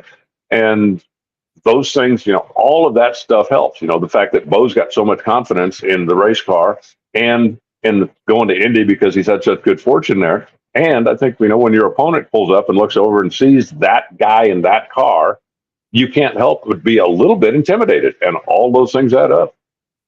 Yeah, the run against Steve. I think that was at 3 cars, actually, Dalton in the final, but bummer. Steve had a lifter issue or something they were nursing. But yeah, I'm sorry. You're right. It was Dalton in the final. Yeah, because Steve, somebody went red and Steve's car went, 1080 or something, and then he came back wounded the next time and ran Bo. But yeah, you're correct. That was semifinal. The guy's amazing. Top sportsman Bill Yates, first time winner. Zach Sackman, who's been on a heater. Bill Yates won that race 28 years ago. Oh, yeah, Bill Yates won that race 28 years ago. Set your watch. 28 years. He was, and he doesn't look that old. Super Gas winner in 1996. Unbelievable. Set your watch. Every 28 years, Bill Yates wins Indy. Haley's Comet comes like 86 years. Bill Yates wins every 28. Zach Sackman in Top Dragster got the job done. He's rolling right now. Yes, he is. In whatever he touches. Top alcohol. Yeah, won Bowling Green in the alcohol dragster, was runner up in the top dragster, and knocked down a couple of rounds in the top sportsman car there as well. So he's on a bit of a roll right now. Amazing. Justin Ashley won the Too Fast, Too Tasty challenge race. Cali Neff won Roof Tech Comp Clash. Dallas Glenn won Too Fast, Too Tasty. J.R. Todd, John Hall, Paul Lee. Big win for the Pep Boys All-Star Call-Out. Was $80,000, but didn't make the playoff. Final summary of the U.S. Nationals, and then we'll look ahead to the countdown and Maple Grove for a moment. Well, just I think, like I said at the beginning, wow, I thought it was great. We had, the little bit of the weather delay, but Mike Rice shuffling the schedule, making sure that we could run stock and super stock class to a conclusion. The debut of the newly sponsored, McCandless and Sox and Martin Hemi Challenge certainly didn't disappoint. It was just a really competitive, fun race all the way across. From getting there on Wednesday and doing all the test and tune stuff and the qualifying, and then Thursday class eliminations day, and then on and on and on. The beautiful thing about Indy is there's something special every day that goes on, and being a part of every day of it was cool. I'm very grateful to be there and be involved again. And for me, it was fun to be at the top end of the racetrack. I don't know if you can see it, but I'm like all sunburned and peeling because I didn't get on the sunscreen program until later on in the weekend. But being back down at that end of the racetrack and having that perspective on it again was a really fun deal for me. So everything about it I thought was positive. And if that was somebody's first experience at a drag race or at an NHRA event and you didn't like it, I don't know how we could make it better for you. I think everything about the race was entertaining and just very competitive right to the last. How about a snazzy new tower? That will be cool for the future, which I know we're getting. Yeah. Like we were in the the temp tower, which was way better than I expected. I had told my Ignition audience that I was concerned about soundproofing, that it was going to be too loud in there because we were so close, but it turned out to be really great for what it was. They do a great job with those containers, and we had a nice little office. We were all in there. I wouldn't, want that to be the permanent tower. We got a nice new tower coming, all kinds of upgrades to the facility. That's going to be great for the future. Yeah, Steve Camella, 4 consecutive Sox and Martin Hemi challenges. That is pretty amazing too. And Jerron is out there. He's like tweeting from your overflow studio there. He's right there. Did someone say something about Super Comp? How about Trene getting his first Indy win? So he's not even listening to the show, Alan. He's right there. No, I've got my earbuds in, so he can't hear you. Okay. Well, he should have his own earbuds. Yes, Jerron. We gave Nene his due, certainly, but more coming, clearly. Alan, all right, we're headed to the House of Chaos now. Deep breath, weekend off here. Everybody reset. Championships on the line, right? Like you want to start hot. We know that a hot start, it's not mandatory, but it doesn't hurt. Oh, that's exactly right. You want to at least go in and have a solid showing.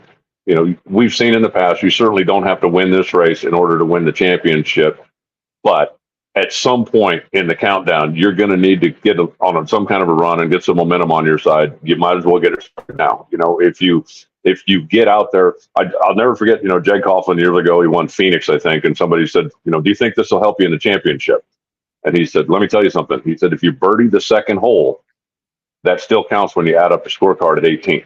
So with 6 races to go, getting off to a good start, you're not out of it if you don't.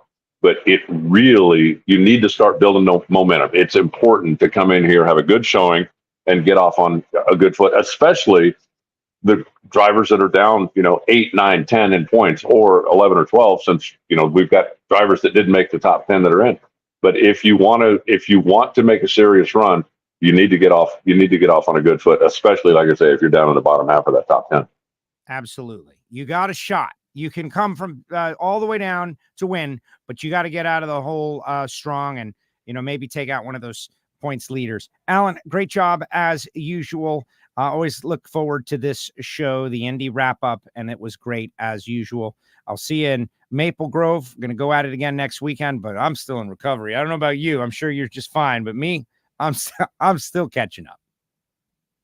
No, I am as well. We were both on, the dark 30 flights out of Indy, which seemed like a so much better idea when I'm booking them than I do when the alarm goes off at the hotel at 3 a.m. But I got home and Tuesday was pretty much throwaway day. So yesterday I was kind of starting to get back into it, and now I'm just about to get back in a groove just in time for the weekend. So that'll work out perfect for me. But I've got Project 427 camera back here that I need to get some work on. I've got some stuff came in. Thank you to Dennis Taylor. I've got the parachutes and seat belts and stuff for the Candies and Hughes Funny Car project that I'm still involved with. So I got something to do there, and it's still a little too hot to take the Mustang down and take it out and play with it. So I'll I'll be doing some inside stuff for the next couple of days and then be ready to go to the Grove. Love it. Yeah, Maple Grove. Next up. Have fun with your Ron. Tell him I said what's up, and we'll talk to you next week. All right, Joe. Take care. There he goes. The voice of the NHRA, Allen Reinhardt, joins us each week right here on WFO Radio. What a race it was. All right, guys, final comments in the comments section. Put them up in there, and let's see what you have to say. I do have another Joe's Eye view to share, right? Like we talked with Austin Prock. If you're just logging on, Austin Prock started off the show. It'll be available on Apple Podcasts, Spotify, SoundCloud, the YouTube videos. Our YouTube channel continues to grow. We're doing a good job now. We're putting out clips of the shows and clips of the interviews and things that the drivers say. So you definitely want to subscribe and never miss one, right? And if you can help amplify some of the cool things that we're doing, we would really appreciate that, because we absolutely love the sport of drag racing. And even though the lion's share of our audience is still audio only on the podcast, what's happening on YouTube and also PowerTube TV has been really great. I was speaking with Ray, the guy at PowerTube TV, along with Brian Basso, and these guys, they're on Roku, they're on Apple, they're everywhere, that we have one of the top shows and definitely the top podcasts. They have audio podcasts on PowerTube TV. And I credit the WFO universe. I was, sniffing around for numbers. I was like, because, we have people, it's that time of the year, interested in sponsoring WFO radio for 2025 and beyond. And we're getting to that point. PRI coming up, super excited, the countdown time. And we do have limited positions on the show. It's not like a newspaper. We can just print more papers, more pages, right? We have, limited quantity. And so I was sniffing around with PowerTube TV, and he's, look, let me just put it this way. You've got the #1 podcast by leaps and bounds. I was like, yeah, that made me feel good. So check them out, PowerTube TV. And everybody who supports WFO Radio, whether it be FTI, Performance Transmissions and Torque Converters, Total Seal Piston Rings. Yes, Foggett. How about me and Reinhart getting into our can of Foggett battle? No, that's not true. I used this on some rusty lugs on my dad's dually a while back. What happens is it comes out into the garage and I use it, and then it comes right back in to the garage or into the studio when we're done. Bernie Speed Shop, CWT Industries, folks, Phillips, samtech.edu. We still love those guys. RodaxCoffeeandGrills.com. Let me pause right there because the Stampede of Speed is coming soon. Billy Meyer, Christy Meyer, we're out there. If you're a racer and you're going down to the Stampede of Speed, what you should do is call Marvin and order, because there's going to be a divisional race. There's going to be the Jegs All-Stars, and then there's going to be the Fall National. So we're going to have a lot of Lucas Oil and Mission Foods racers rolling in and out of the Texas Motorplex over the course of a week. Call Marvin, 817-924-6821. Talk to him about his drag racing themed blends of coffee and pick it up while you're down there. So you don't have to get like a pound. You won't have to pay shipping. Maybe he'll bring it to the track. Maybe you talk to him about it, but you get 10 pounds. And that's how, you're cooking with gas. Hot sauces, spice rubs. Maybe you need a new grill for your trailer. Maybe you need something like cool. They have all of those great high-end grills, and they've got Primo grills, those ceramic grills, but they're much better than the other ones out there. 817-924-6821. Take your grilling to the next level by calling Marvin Rodak at RodaxCoffeeandGrills.com. Longtime sponsor of WFO Radio, and I owe Marvin a call, and I'm going to do that like right after the show. Going to reconnect with Marvin Rodak because the guy has been such a super supporter of WFO Radio, and I'm searching for his logo.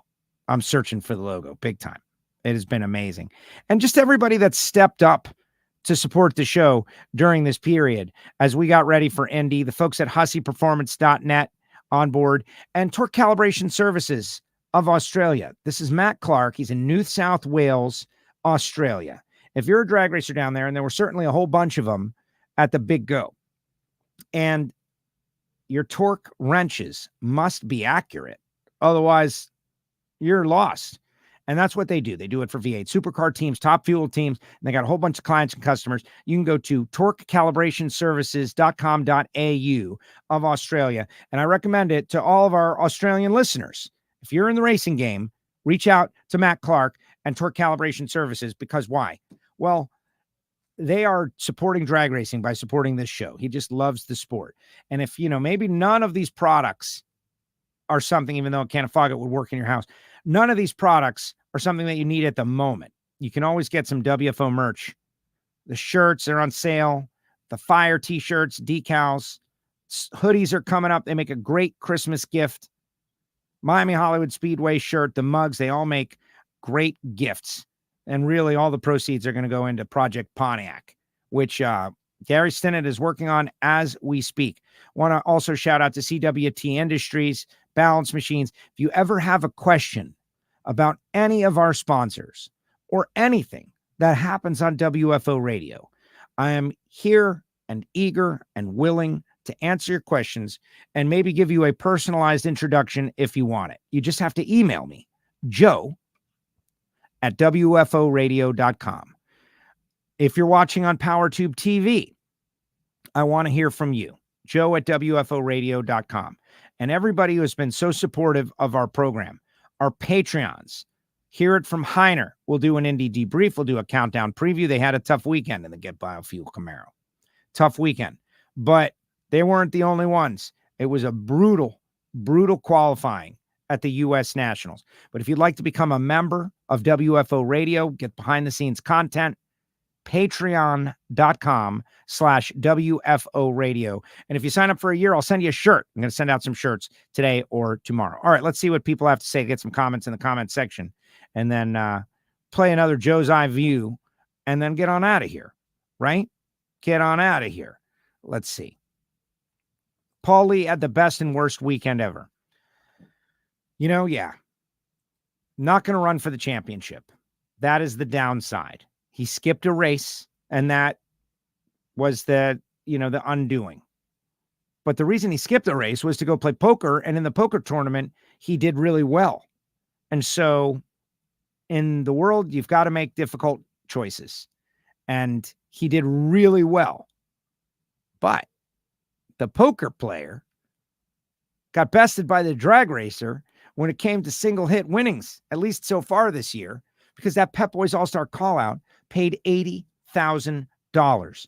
And the FTI team, I don't know what their schedule is from here on out. Got to reach out to Paul, and I will. But they are trending in the right direction in a big, big way. Right? Johnny Lindbergh, those guys have got this team going. John Medlin. Paul's driving well. Had a little bit of a letdown after the Pep Boys got clipped early. But that car just won one of the biggest single races of the year. One of the biggest single paydays of the year. And so, like Allen was talking about, it's kind of hard to be bummed out when you've had a great weekend at the U.S. Nationals. Glad you made it back for the big go. Jerron forgot his earbuds. Stephen Frisky, thanks for offering me your help Monday when I appeared to be lost.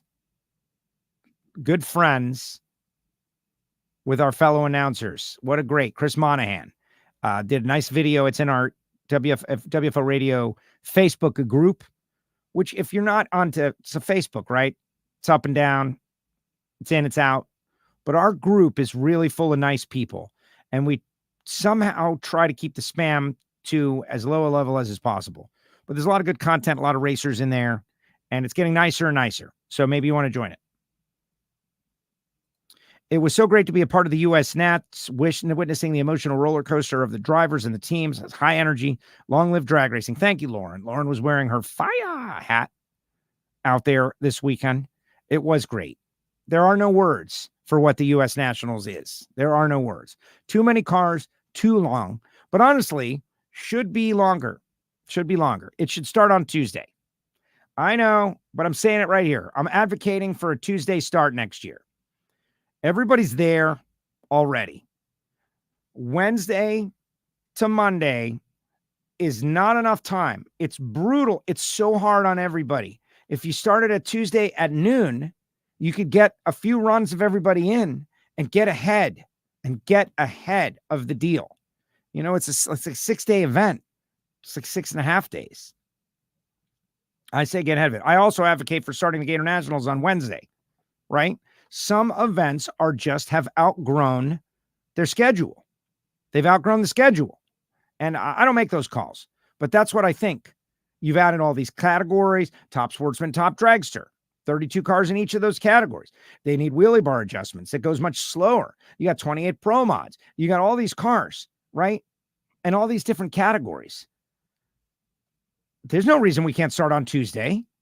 We can do whatever we want. Start on Tuesday, 12 noon. You got to pay another day.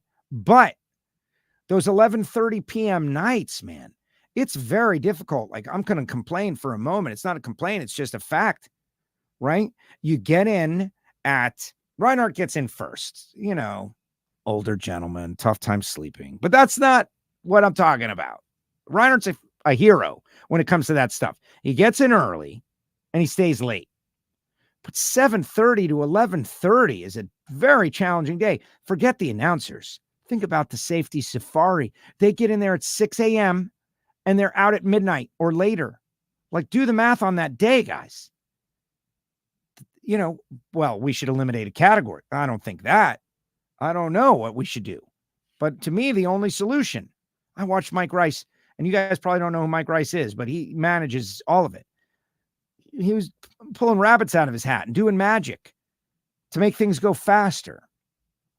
At some point, you back up to what's possible in a certain amount of time. And so, you know what? Tuesday, 12 noon, first car's on track. Why not?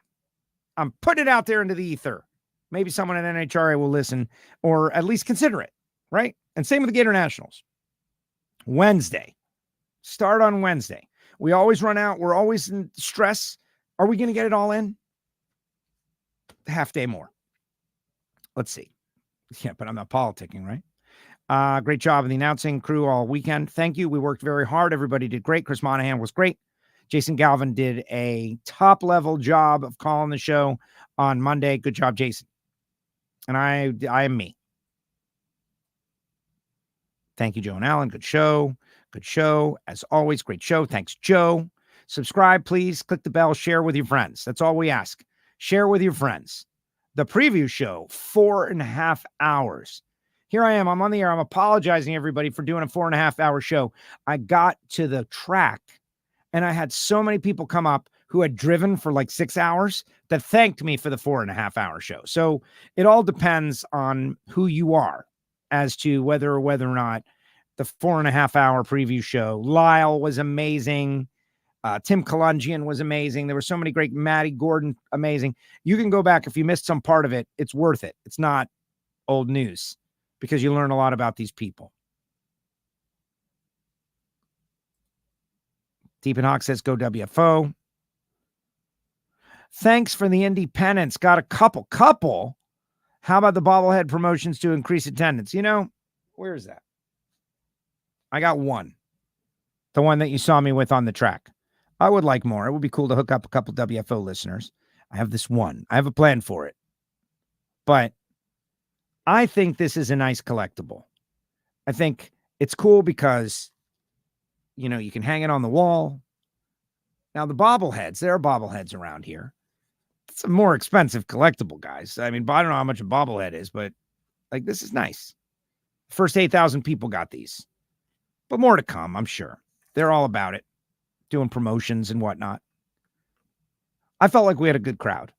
Yes, you're not going to pack the entire massive grandstand every minute of every day, but the coming and going of people over the course of the event, I felt like it was good. Walt, I'm so glad Jerron finally made it on the show. Jerron has been on the show, Walt. Jerron has been on the show, okay? I get what you're saying, though. Humor. Stampede to Speed is a week-long event. Indy could do the same. Stampede to Speed is a long event, but it's not the same as Indy. It's just, if the Fall Nationals start on Thursday, Friday, Saturday, Sunday, right? We're going to have a divisional race early in the year. We got the Jegs All-Stars. I don't know. I just don't see any other way to do it except start a little earlier. And it doesn't seem like that big a problem to start earlier, you know? It's just me vamping, though. Me vamping. More categories need more time. Right. Joe, do you know how many racing cars attended Indy this weekend, including non-pro? Thank you. I know the number, Blake, is over 900, but I did not count them all. I did not know. Kelly Wade. Joe, may you please make a black Project Pontiac sweatshirt that I could purchase? Please and thank you. Also a sticker. Okay, bye. Thank you, Kelly.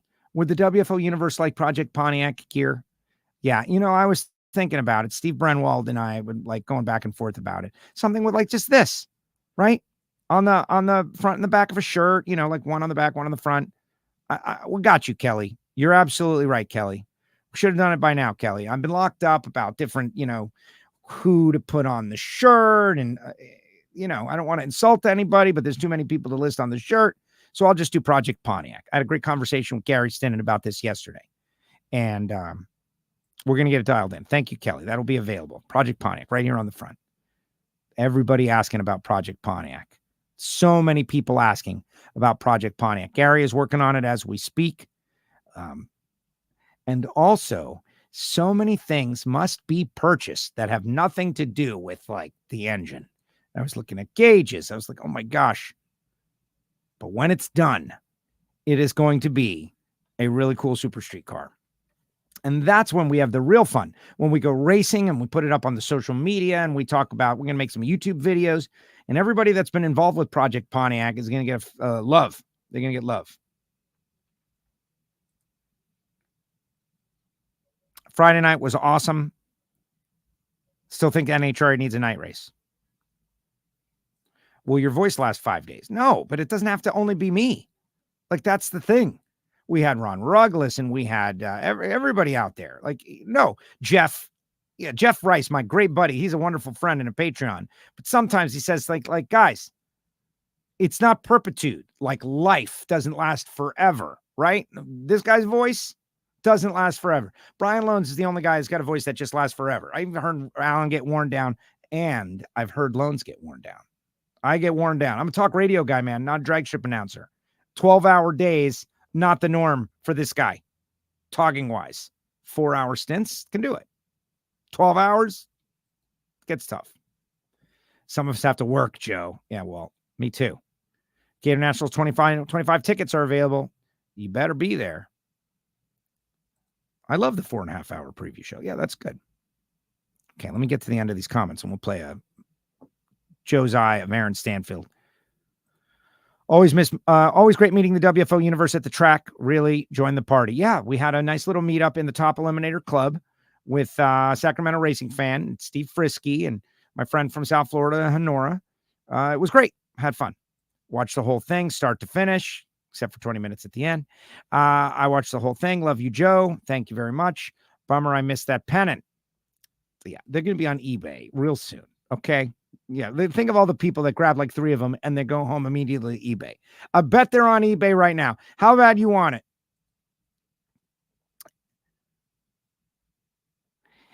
Is it not widely known that Austin Prock worked on servicing the blower at Indy? The blower tech injured his hand. No, it's widely known. It was on NHRA on Fox. They showed it on Sunoco Vision in the house. I could have asked him about it. I asked him about it in the media center, and that's up in the media center interview. I thought it was very cool. We just didn't happen to talk to him about it because we talked about other things here today. I didn't want to take up too much of his time. But I honestly think that Austin Prock servicing the supercharger on his own race car that won Indy makes it very unique. And now you're making me regret the interview. Thanks, Derek. I should ask him that. Good point. At least some Project Pontiac t-shirts. Yeah, that's a good point. T-shirts. Everybody likes the idea of t-shirts. T-shirts. Everybody wants it. Project Pontiac t-shirts. Okay, we're going to do it. Steve Brenwald's on the case right now, mocking it up.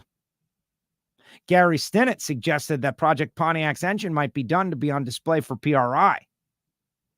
Would that be interesting? Where would it go at PRI? I don't know. We'll see. Would someone be interested in having Project Pontiac in their booth at PRI? Is that the kind of thing? Is the engine potentially famous enough for that? We'll see. Great show. Looking forward to seeing you at Maple Grove. Yeah, AJ going to be out there at Maple Grove. Maybe we find something for you to do, AJ. What do you think of that? Blake, my parents already bought tickets for the Las Vegas race. Good job. See you there, Blake. Thoughts on the booth cam? I loved it too. Well, the booth cam is something that was discussed 100 years ago and did not come to fruition, but they used it on Friday night. And I like the idea of the booth cam. Because, you know, like the TV announcers get FaceTime. Why don't the public address announcers or the NHRA TV announcers get some FaceTime? I liked it. Rob Hedrick made that call. They had a great 70th anniversary shirts for women at the Nitro Mall. May have sold out, though. Hopefully, everybody took advantage of the Hot Rod Randy's Horsepower Headquarters WFO Radio t-shirt sale. You know, the OG shirt. Like these shirts that we're selling in our merch store are one thing, but the ones that Randy Lynn had made, those are another thing altogether. And she was selling them for $10. I even bought a couple because you can't get a $10 t-shirt. Some guys are like, you know, I don't know if the size is going to be right. Just buy the shirt, man. $10. Come on. What are your thoughts on the PSM Too Fast, Too Tasty situation? An unfortunate incident. Human error. It happens. Not optimal, but it happened. And I know everybody involved that it was a bummer. Matt Smith was, by mistake, declared the winner, as you know, and they corrected it. And it was unfortunate for Matt. I talked to Matt. I think it's a bummer, but mistakes happen. You know, he who is without cast the first stone, that kind of deal. There's no way it's going to be perfect. You're going to have these things. It's unfortunate, kind of a bummer. Matt wanted to run him off. You can't do that because the rules state that it goes to a tiebreaker. And Vance and Hines had won it on the tiebreaker. But for next year, I nominate no tiebreaker race for the championship. That's just my opinion. It'll be better for the fans, cooler thing, just going into a tiebreaker. Now, you'd have to have one more run at the end of qualifying, final qualifying. You have to bring them back. Would anybody even be there? Like, that's why. Like, you come up with all the great ideas in the world, teams to have to come back to the starting line, 40 minutes after final qualifying and run again for the Mission Foods Too Fast, Too Tasty Challenge in front of who? You know, I don't know. I don't know if it works or not. But yeah, not optimal. I saw you on NHRA.TV when I went to Sonoma. Ron was working on his car. So many drivers working on their own cars. Yes, but the supercharger thing, I think, is another level, another layer. Booth cam was awesome. Let me know. Whatever it takes, let me know. Project Pontiac engine should be in the Total Seal booth at PRI. See you there. I agree, but I know the Total Seal booth. And there's not a lot of space in the Total Seal booth because they're hustling. We're doing interviews. We're doing hidden horsepower episodes to put an engine right in the middle. Like they're about selling rings. You know, they don't really have anything on display in the booth. So I don't know. I'll talk to Hartford. Couldn't attend Indy, WFO. Would have been okay with a runoff. The rules are agreed to at the start of the season. You cannot change the rules.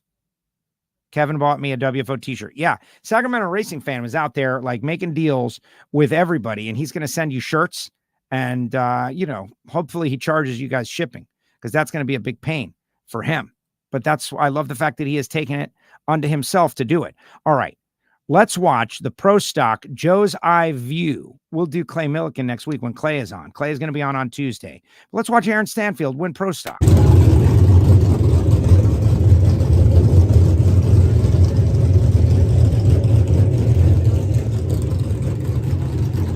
Kaufman's side. You saw Mike Salinas down there over on Aaron's side. The Erica. Capco boys out there having a look, getting ready for the top field final round. By the way, great effort by Steve Torrence. 10's down there, I believe. Mark Ingersoll makes a call on AA Ron's machine. The Brain Trust. Crew chief. Casey Freeman. Eric moving around nervously. The natural on the other side.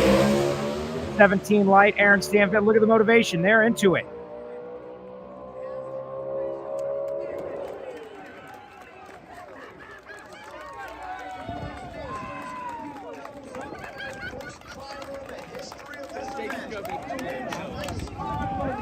Aaron Stanfield, the second-generation drag racer out of Bossier City, Louisiana. Yeah, amazing. Amazing. And we heard from him earlier in the show. And Kevin Skinner, the Black Hammer, gets it done in Flex Jet Factory Stock Showdown. Unfortunately, brought the engine, engine parts on the track. But those high winding Coyotes, man, they're an amazing piece of machinery. Of course, Allen Reinhardt. And we started the show off with Austin Prock. Thanks to Austin for joining us on the show so rapidly. Clay and I agreed we're going to talk next week. We'll catch up with Gage Herrera as well as everybody gets ready for the countdown. It's going to be amazing.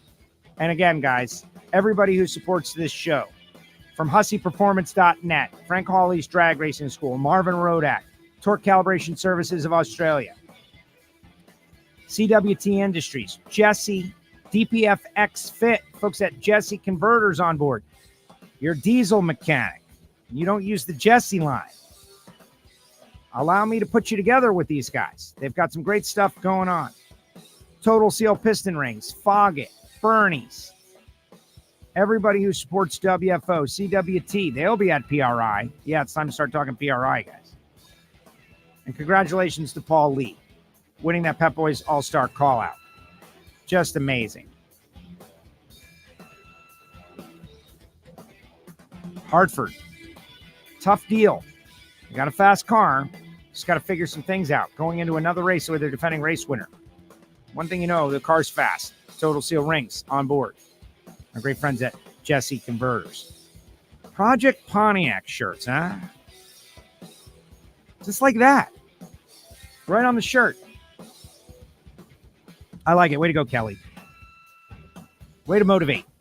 I'm a big believer in motivation. Confidence and motivation are the keys to success.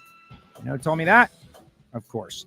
And having brought this topic up, thank you to everyone who said such wonderful things about my father at the U.S. Nationals. So many people said great things, gave me big hugs.